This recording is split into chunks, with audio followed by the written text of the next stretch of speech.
Triple A contra CMLL. Una rivalidad. Durante décadas, la lucha libre mexicana ha tenido empresas, personajes y rivalidades que han marcado a generaciones enteras. Pero para entender una de las rivalidades empresariales más importantes de México, tenemos que regresar hasta los años 30, en específico 1933. Ese año, Salvador Luterot, o mejor conocido como el Chavo Luterot, fundaría la empresa mexicana de lucha libre, por sus siglas EMLL.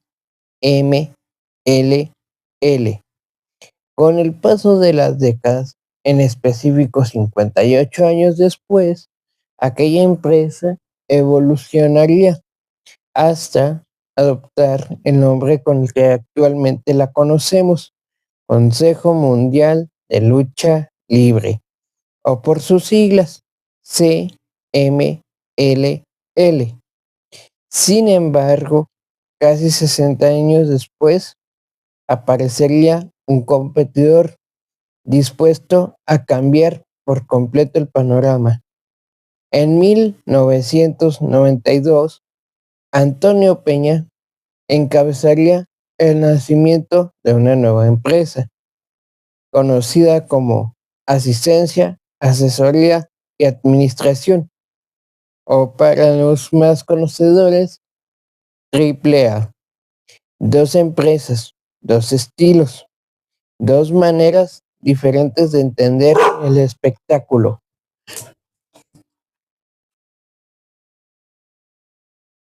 Esta es la historia de Triple A contra CMLL. El nacimiento de la 3 veces estelar. Antonio Peña no llegaría solo. La nueva empresa reuniría diferentes figuras. Ya tenían reconocimiento entre el público mexicano. Nombres destacaban como el Perro Guayo, Papá, Conan y los Dinamita, que si no han visto ese video, se los recomiendo. Entre muchos otros, formarían parte de aquella nueva etapa de la lucha libre. Y si quieres conocer más a fondo la historia de los Dinamita, ya tengo un video dedicado completamente a ellos aquí en el canal. Pero volviendo a lo que estábamos, Triple A no quería simplemente convertirse en otra empresa más del montón. Antonio Peña tenía una visión diferente. Personajes llamativos, rivalidades, historias y conceptos que rompían con algunas de las costumbres de la lucha libre tradicional. Pero poco a poco, Triple A comenzaría a construir su propia identidad. Personajes. Una de las características de la 3 veces estelar sería precisamente la creación y transformación de personajes. Algunos luchadores pasarían por diferentes identidades antes de encontrar aquella que terminaría marcando sus carreras. Jesús Escobosa Huerta, o mejor conocido como La Parca, por ejemplo, tuvo personajes anteriores antes de terminar convirtiéndose en una de las figuras y estandartes de Triple A, La Parca. Otro caso sería Andrés Palomeque, quien sería Abismo Negro para 1997. Durante los primeros años de Triple A fue conocido como Winners. Perdió la máscara, pero algunos años después, como dije, se convirtió en el rey del martinete, Abismo Negro. Pero años después, aquel personaje quedaría atrás y aparecería uno completamente diferente, oscuro, rudo y acompañado por una imagen que terminaría siendo inconfundible, Abismo Negro. Triple A también daría un espacio importante a los exóticos, personajes que durante diferentes generaciones formarían parte de la identidad de la empresa. facciones. Pero si algo ha dado de qué hablar en AAA durante décadas, prácticamente todas sus historias son las facciones. Los Vipers, la Legión Extranjera, el Ejército AAA y muchos otros grupos que aparecerían, desaparecerían y cambiarían de integrantes con el paso de los años. El Consejo también tendría agrupaciones históricas, los Infernales, los Dinamita, los Guerreros y muchos años después, los Ingobernables. También aquí quiero agregar los Perras del Mal, que nació en el 2004 en el CMLL, no en AAA, porque independientemente de la empresa, las facciones demostraron algo. Una rivalidad podía convertirse en una historia de meses e incluso años. Dos estilos diferentes. Y aquí encontramos una de las grandes diferencias que durante años separaría la imagen de ambas empresas. El consejo conservaría una presentación generalmente más tradicional, cercana al concepto de deporte, espectáculo, llaves, vuelos, máscaras, cabelleras, torneos, etc. Mientras AAA estaría más dispuesta a experimentar mesas, objetos, estructuras diferentes y estipulaciones que en ocasiones llevaban al espectáculo hacia terrenos mucho más extremos.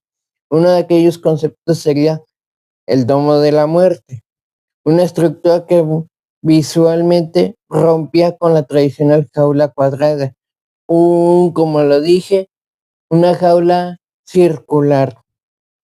AAA llegaría incluso a experimentar con jaulas electrificadas. Para algunos aficionados aquello era innovación, para otros era demasiado, pero había algo difícil de negar. AAA quería ser diferente. La noche en que el consejo rompió su propia imagen. Eso tampoco significa que el consejo estuviera completamente alejado de la violencia y del líquido vital. Y existe una noche que lo demuestra perfectamente. La rivalidad entre el apestoso mayor, Mr. Niebla, contra Volador Jr. terminaría explotando un 20 de agosto de 2012 en la Arena Puebla. Aquella noche el encuentro se salió considerablemente de lo que acostumbraba presentar en el consejo: máscaras destrozadas, sillazos y líquido vital.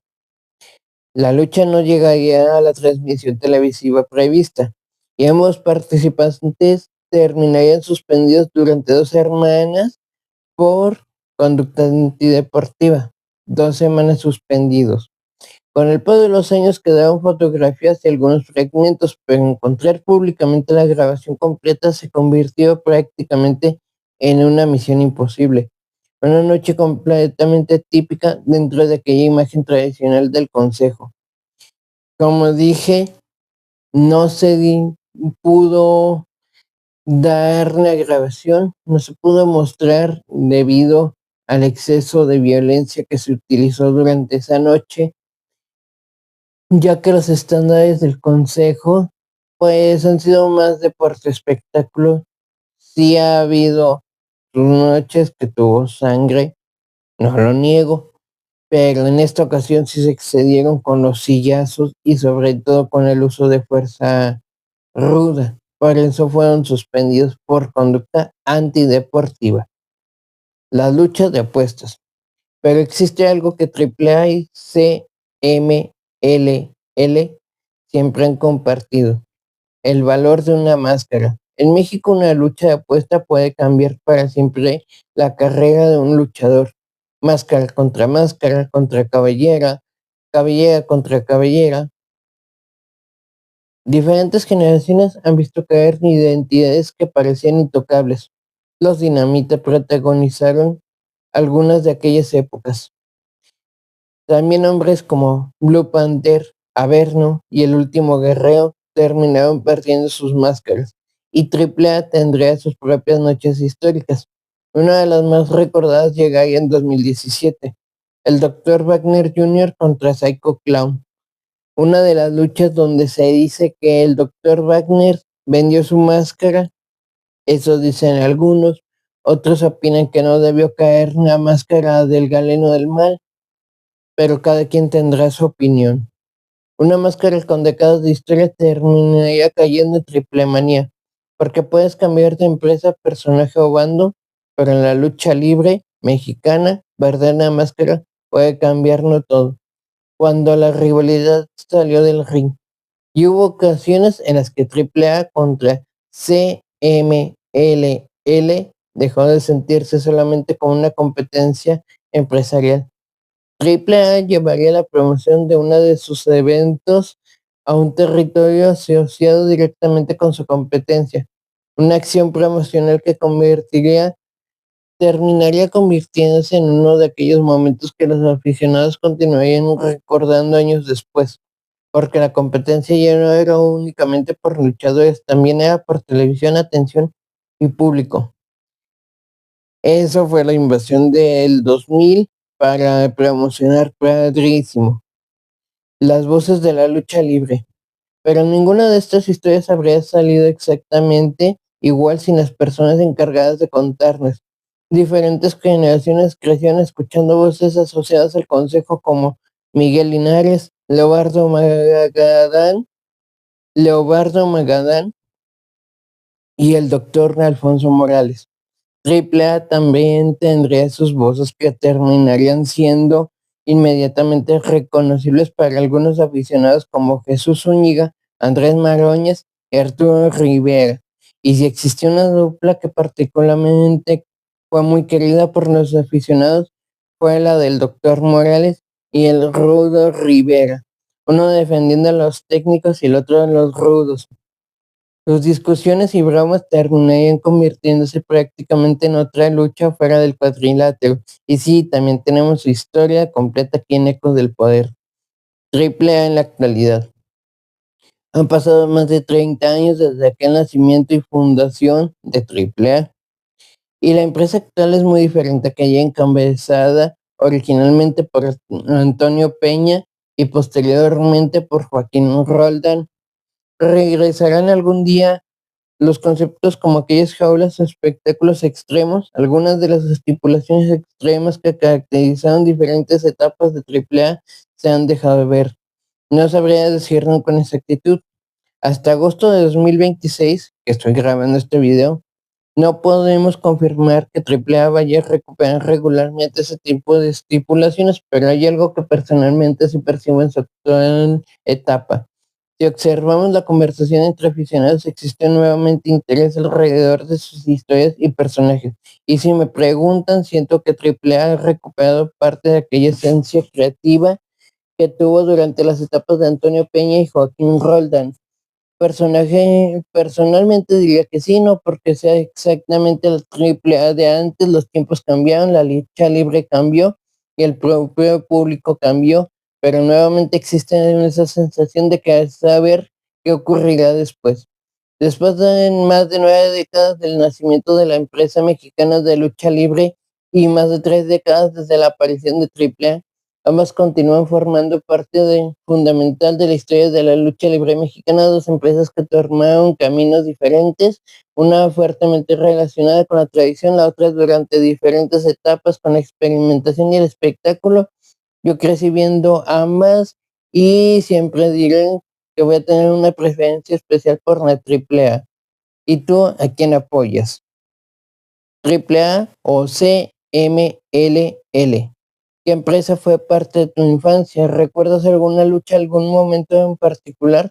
Nos vemos en el próximo video.